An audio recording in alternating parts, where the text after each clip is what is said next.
Hello VC, Plastic Hair Care, Plastic Soundwave Cole, here for a pre-Thanksgiving Function Connection. The game that's just an excuse to talk about music.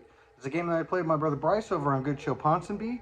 Every Monday I do a video about a record that I connected to one of his records in his collection. And every Thursday he does a connection to one of my records in his collection. So, we do all this and then you guys get to guess what the connection is. And of course, our supreme champion, Murdock, came through once again and got the answer correct. Janov, I believe is the guy's name, who was the founder of Primal Scream, or not Primal Scream, Primal Therapy. Used certain terms and things, and both Primal Scream and Tears for Fears, The Hurting, both are references to Janov, which I don't think is practiced today. But if you get a chance, check out Murdock's Music Minute over on his channel. He recently did a very interesting take on The Who's Tommy. And I believe he's getting ready to do a video about the discography of the Rolling Stones. So if you get a chance, go over to his channel and check that out. But now let's get on to what our next connection is.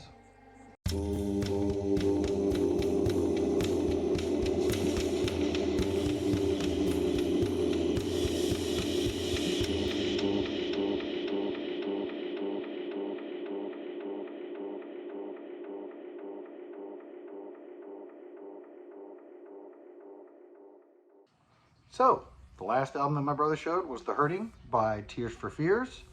You know what? I'd never really listened to that thing all the way through. And I found it quite enjoyable. I like all the hit songs. I was talking about it with Bryce. I was surprised. Well, more he's surprised, but I didn't realize that The Hurting wasn't a single either. And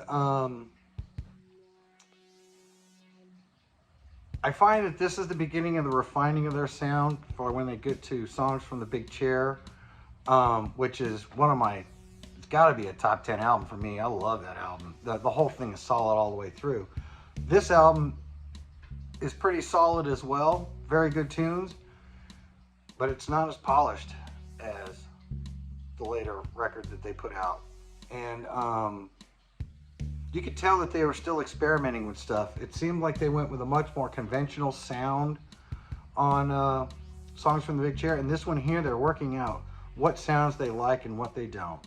And so you got things like in Ideas of Opiates, they have a saxophone solo, which does appear again in Songs from the Big Chair. And overall, the album is pretty good. You can't go wrong.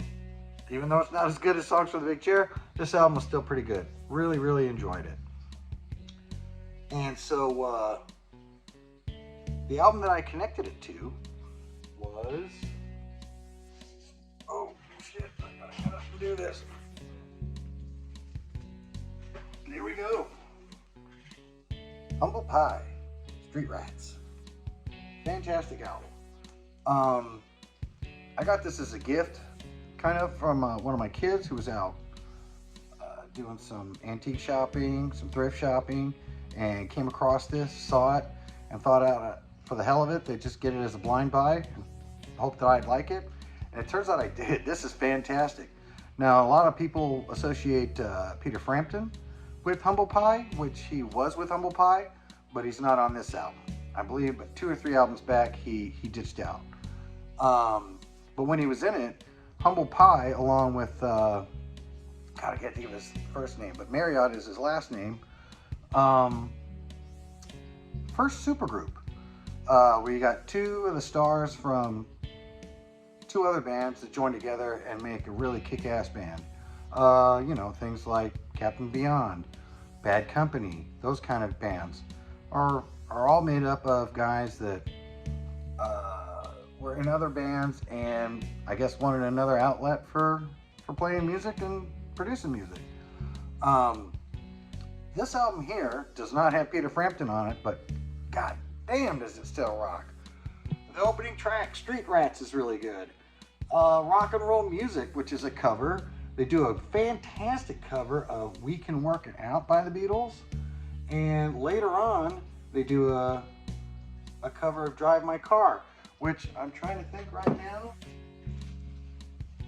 So I looked it up. I thought We Can Work It Out and Drive My Car were both on Rubber Soul, but it turns out that's not the case, or at least on my CDs that I have. You know, the difference between the English ones and the American ones. But man, they do really, really good blues versions of those songs. I mean, We Can Work It Out is so soulful the way that they do it on here. It's fantastic. The funny thing is if I had this is the American version of it, and if I were to have the English version, I couldn't make this connection. So that's like one clue that you should have. But if you ever get a chance, pick up Street Rats by Humble Pie. And I think you'd be pleasantly surprised. Even Queens and Nuns, that's a really good song on here too. There's Tis is a good song. Let Me Be Your Love Maker. All of these songs just kick ass. 3 covers on here. Like I said, rock and roll music, We Can Work It Out, Drive My Car. As far as I know, those are the only 3 covers on here. But all of it together is just fantastic. So if you get a chance, pick up Humble Pie, Street Rats, and maybe you can figure out